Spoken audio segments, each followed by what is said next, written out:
कसूर सिर्फ मेरा है।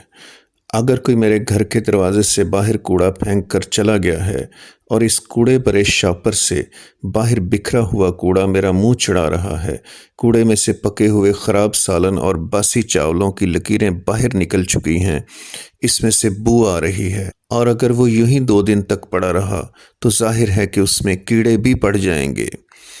इस सब को देखकर आने जाने वालों को उबकाइयाँ आ रही होंगी, जैसा कि उसे देखकर मुझे आ रही हैं, और मेरा दिल कुछ भी खाने को नहीं चाह रहा। छोटी बेटी ने तो सचमुच उसे अचानक देखकर वाकई हल्की सी कह कर ही डाली। बाहर से गुजरने वाले लोग भी यही समझ रहे होंगे कि कूड़ा हमने ही फेंका हुआ है, और ये कि हम कितने गंदे लोग हैं।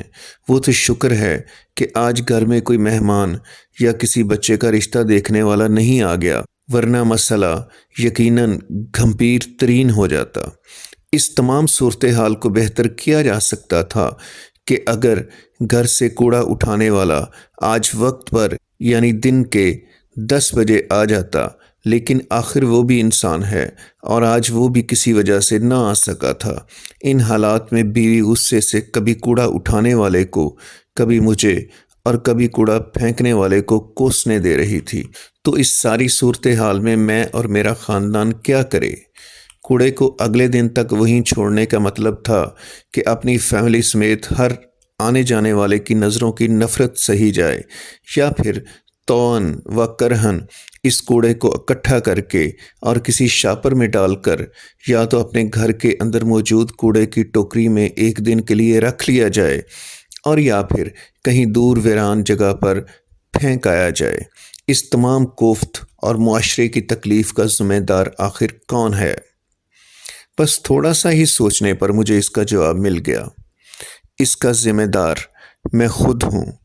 मैं एक उस्ताद हूँ। मैं इस वक्त 50 से ऊपर का हूँ।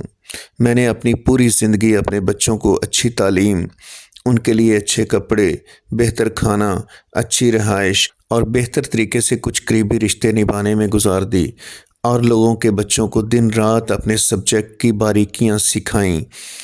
चूँकि मैं अपने मज़मून में माहिर था, लिहाजा मेरे पास ट्यूशन की कोई कमी ना थी। दिन रात एक करके खूब पैसे कमाए। घर में मौजूद ट्यूशन सेंटर को चलाने में मेरी बीवी ने भी मेरा बहुत साथ दिया, और आज हमारे बच्चे अच्छी यूनिवर्सिटियों में आला तालीम हासिल कर रहे हैं। हमने ये सब कुछ किया, लेकिन शायद ही किसी एक भी तालिब इल्म की तरबियत भी की हो, क्योंकि तरबियत देने के हमें कोई पैसे नहीं मिलते थे। इसलिए हमने अपना पूरा ध्यान इस बात पर रखा कि हमारे तलबा कोई ना कोई इम्तियाज़ी ग्रेड या बेहतरीन मार्क्स लेकर दिखाएं।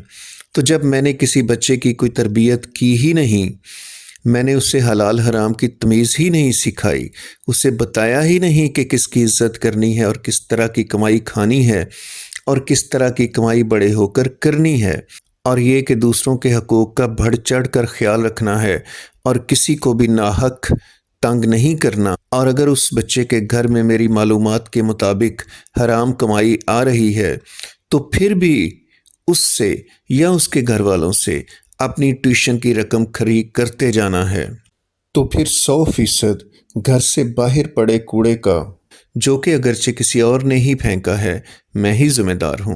मैं बूढ़ा होने के करीब हूँ, और मैं अपनी पूरी ज़िंदगी में अब तक कम से कम अपने करीबी लोगों के दरमियान ही अमली तौर पर इतना ज्ञान बांटने में भी कामयाब ना हो सका कि कुछ देना दिलाना तो एक तरफ, वो दूसरों के कम से कम बुनियादी हकूक़ का ही ख्याल कर लिया करें।